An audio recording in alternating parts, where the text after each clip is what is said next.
Sarah, and I'm going to apologize for my slides. I'll apologize on two counts. One is because I can't speak without slides, and I can't speak without notes for sure. And so my slides are just my notes, so don't feel like you have to read them.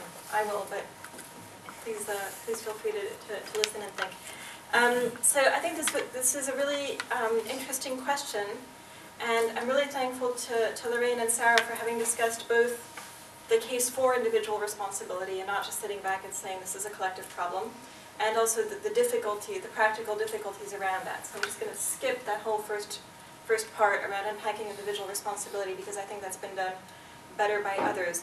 I will try to address the second point, which is usually when I'm trying to think about something, I found that Naomi Klein has thought about it better and written about it in a much more clear way with evidence and research behind it. And once again, she's done that just in time for this meeting. So she has an article in the upcoming issue of The Nation talking about the obstacles that we face are not just external, it's not just the others, we're also facing problems within ourselves and the way we think.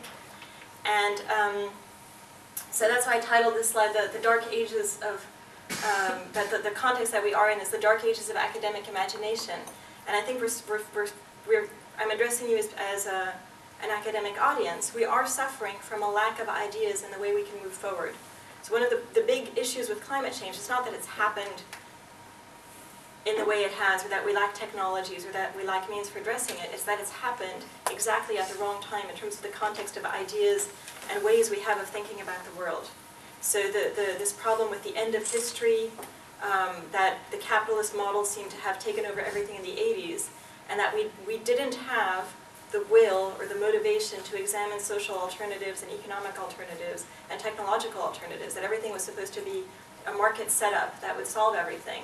That's really frozen the way we think and that we understand this problem, and it's frozen our means of addressing it as well. And I think that's something that I would really bring to you as a challenge. I don't think that I'm bringing necessarily very new, striking, revolutionary ideas. I wish I was. But this is something that is our individual responsibility as academics, is to try to be thinking about what are these new ways of thinking, what is this new space of imagination that we need to be finding in ourselves and in our work and in our conversations with each other to deal with this big problem. Because the way we have of framing and understanding and analyzing and proposing solutions is just not cutting the mustard for various ways that Naomi Klein imagines describes much better, so go read her article. It's pretty awesome. Okay, so what I want to talk about in these few minutes are some aspects of the way that individual responsibility or individual action and decision-making happens. What context, what things are enablers and constrainers of individual activity.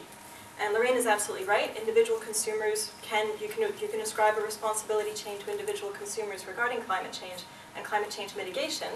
And our way of understanding that problem through a consumer lens is normal in a consumer society.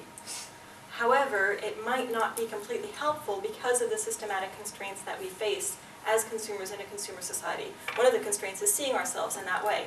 Once you see yourself as a consumer, you've probably already lost the battle, right? And once you see others as that as well. So I want to talk a bit about the importance of infrastructure and institutions. Again, these are a bit academic terms. Maybe there's another way of talking about it that's more easy to communicate or more positive. What I mean by infrastructure and institutions is the way we collectively organize our use of resources. So when you look at resource use, the economy, individual or societal outcomes in terms of economic growth or well-being, the stuff that lies in the middle there is infrastructure. Infrastructure determines the way we organize our supply chains, the way we organize our lives, the way we organize our daily activities, it's really the way we do stuff. And they're not necessarily visible products. It's not necessarily going out and buying a Ferrari. It's all those little steps that we take in our everyday life that we don't necessarily see as conspicuous consumption, it's ordinary consumption. And this is really important.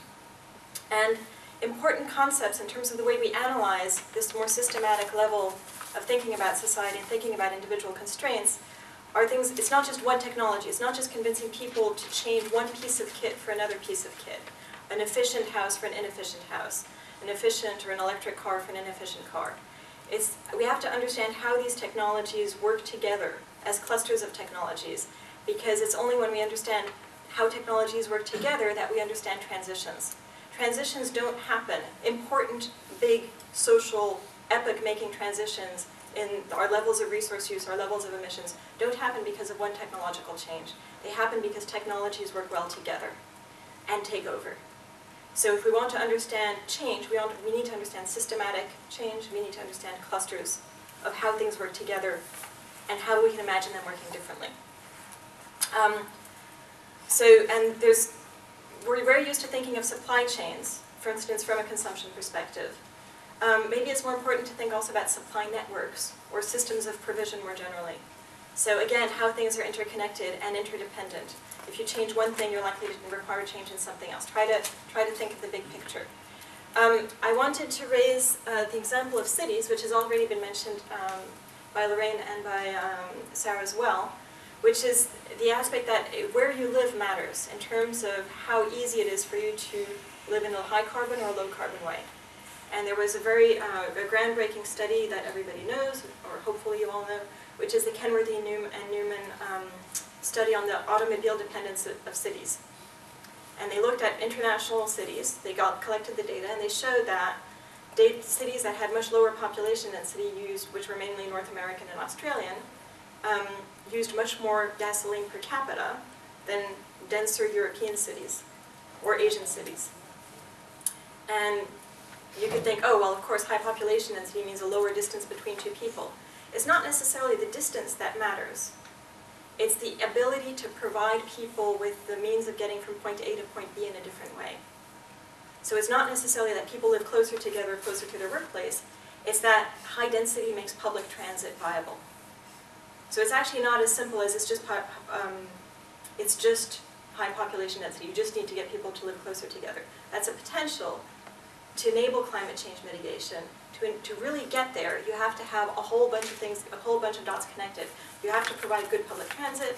In the US, that's not good enough, because even if you provide good public transit, there's such a high social stigma associated with getting on a bus that people won't do it. I have family members who live in New York who don't take the subway. They prefer to take taxi cabs because they see such a social stigma associated with taking the subway. New York has a great subway system.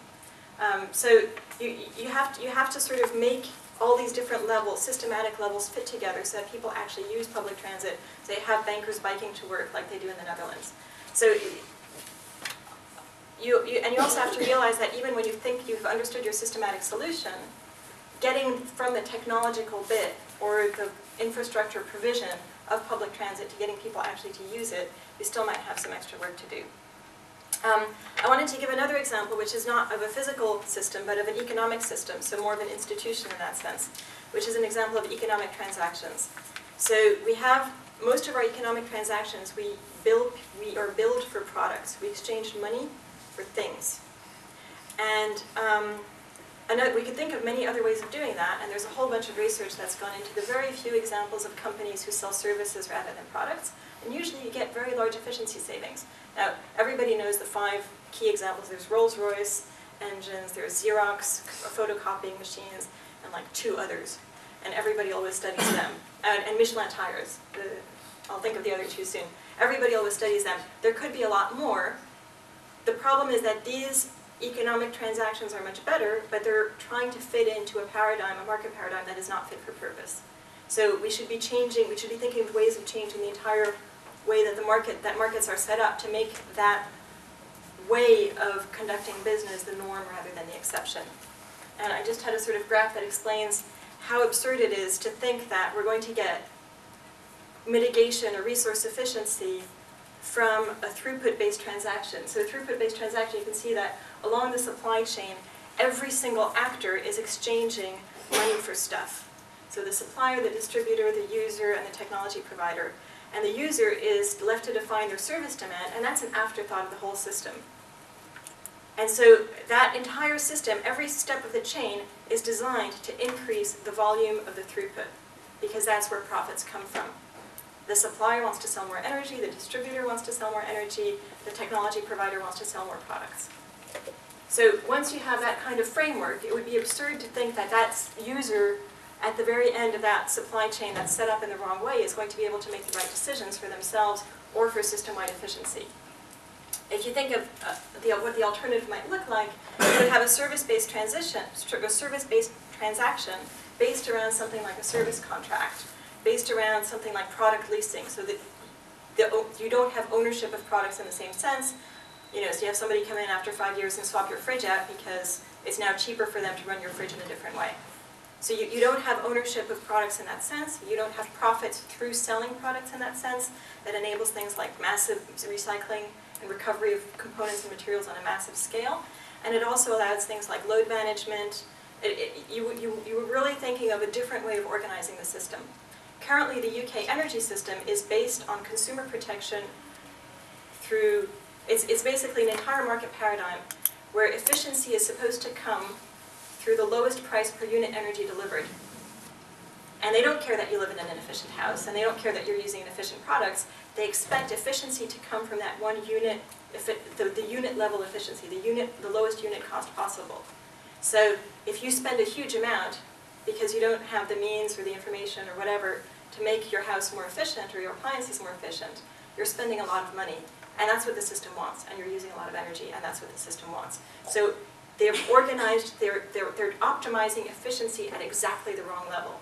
So they should be trying to optimize efficiency at the level of lowering the total cost spent on energy and the total amount of energy used. That is currently exactly designed for the reverse purpose. So when we're talking about radically different futures, we can start thinking about what a future would look like that would have these different types of systematic organization, so physical organization of how we live our lives, and economic organization. Maybe this is a bit utopian. We have so we will all be trotting together on the yellow brick road towards Emerald City. So maybe that's a bit provocative as well. Maybe that's a bit sort of, maybe we don't all have the same goal in that sense. But I think we do have a duty to be imagining what a utopian future would look like. And I think one of the things, for me, the key thing is to think about mitigation or low carbon living as not being what the virtuous few do through a huge amount of effort and risking getting run over by irate motorists every day, but that it becomes somehow a positive or a normal way of life for everybody. So we can't rely on good people to save the world, basically. And I think that we also have, in terms of intellectual baggage, a negative legacy from our religious framing of the world, that we see things, the moral is morality and goodness, and you have to earn it, and we all come from original sin, and we are all guilty. That is not a helpful way of seeing things, because we have to make it possible for bad people to have low-carbon lives too. In fact, we need them to have low-carbon lives. It's up to us to make it possible and necessary. So that means that mitigation must align with what we see as social objectives. We must make those social objectives visible and positive. And if that's not going to work, then we need to compensate for it in other explicit ways. We have to have some kind of a political program that makes that clear and positive. So something that really people can strive for. And we need to change the incentives and the planning of whole systems to make mitigations and savings the goal of the way these systems operate. So hopefully you will help make that happen. Thank you.